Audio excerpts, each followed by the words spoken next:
Are you a slightly winning or break-even live poker player who's wondering how to improve quickly at poker without spending a lot of time and money? Then this is the video for you. Because not too long ago, this was exactly me. I was a winning player at 1-2 and 1-3 live, but I felt that something was missing. I felt that some of the pros in my game just won bigger pots, had bigger winning sessions, and were just overall bigger winners in the game. And then I found the missing puzzle piece. There was one thing I was lacking, and it's not what you think. My win rate as a live small stakes professional poker player went up almost instantly. But the main thing was that now I feel that I'm a much better player than before. And the good news is that you can improve this one aspect of your game quite fast. And it is even fun to do the required work. In this video, I'm going to teach you what this one thing is that most live poker players lack and how you can easily and quickly improve at it without spending loads of time and money. But at the end of the video, I will also tell you when you have to deviate from this strategy, because otherwise you could end up in a worse place than before. In order to understand better what the missing puzzle piece was, I would like to tell you the story of a young man who loved tinkering with gadgets and was fascinated by computers. He loved computers so much that he even founded a tech company, hired a bunch of engineers, and started building computers. Their products were good from the beginning, but they weren't anything special. Basically, they were a copy of what everyone else was doing.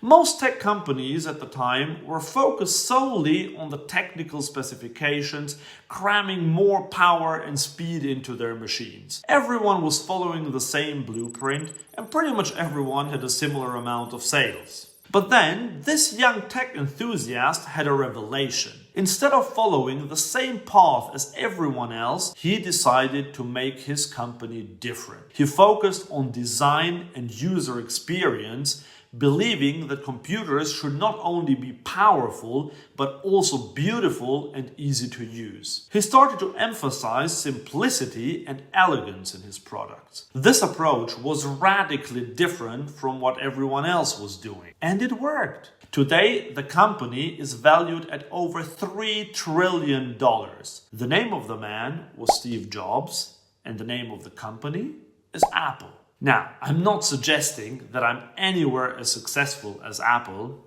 I wish, and I'm not saying that poker is as beautiful as the newest iPhone, but I did something with my poker game that resembled what Apple did in the early days. I stopped doing what everyone else does in live poker and started doing the opposite instead.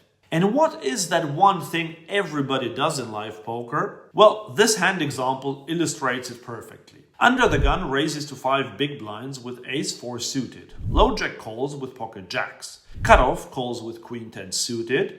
Button calls with ace-jack offsuit. And big blind flicks in the call with pocket 5s. Except for the under the gun player and the big blind, everyone made the same mistake in this hand. Everyone in this hand is way too passive. Low jack should 3-bet with his pocket jacks. Cutoff should probably fold his queen 10 suited, but squeezing would also be okay. And button has to 3-bet squeeze with ace jack after a raise and 2 callers, although folding would not be a mistake either. But the vast majority of players just won't do that. Even the good players in the low stakes pool tend to play a strategy that's way too passive. And because everyone else is too passive, it's not a disaster if you do it as well. If you're better than your opponents, you will still make some money long term.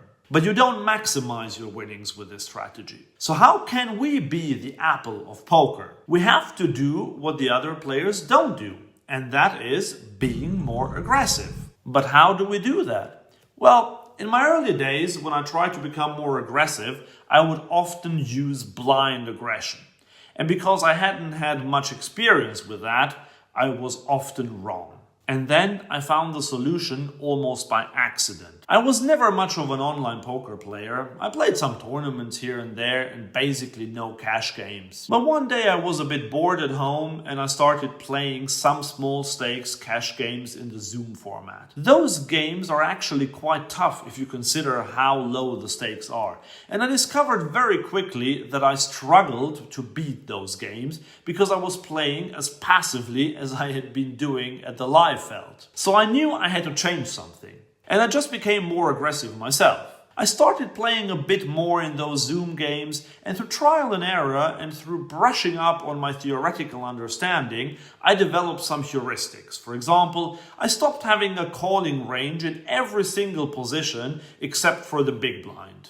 So if I have pocket sixes in the hijack and low jack raises, I will either fold or raise. And those are exactly the two options I had never even considered in live poker. In the past, I would basically flat call this hand every single time, hoping not to get squeezed and then hit a set. And I realized that my win rate improved significantly at the small stakes online once I stopped having a calling range. When I play live poker now, I treat the game more like online poker these days. 2 months of intense online poker practice cured my lack of aggression. I feel so much more confident 3-betting pre-flop, over-betting the flop, and jamming the river. I haven't completely eliminated flat calls from my live poker arsenal, but mostly. The only times I flat call from middle or late position these days is if I only have recreational players behind me who won't 3-bet enough and who call with too wide a range. And many successful live poker pros do the same. One of my viewers, for example, is a successful 2-5 player,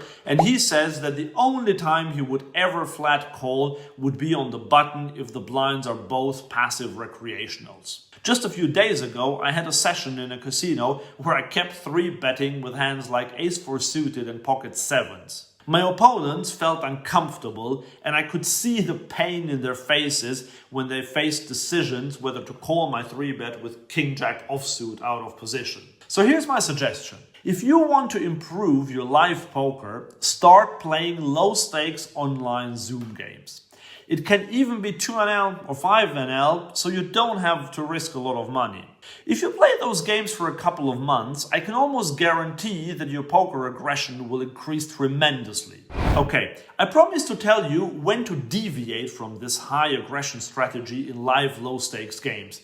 And that is when the raise comes from someone who has an extremely tight opening range. Typically, there are 2 types of players who have that. The first type is your so-called OMC, the old man coffee or nut peddler who will hardly get involved, and if they raise, you know that they pretty much have aces, kings or queens. Not a good idea to 3-bet these folks. The other type of player tends to be much looser, but normally they limp into a pot. If someone who limps into almost every pot suddenly decides to raise to 7 big blinds, then alarm bells should start going off. But the right adjustment in both these scenarios is to fold and not to call that huge bet with a mediocre hand. And if you want to know about another way you can improve your aggression post-flop, then click on this video here.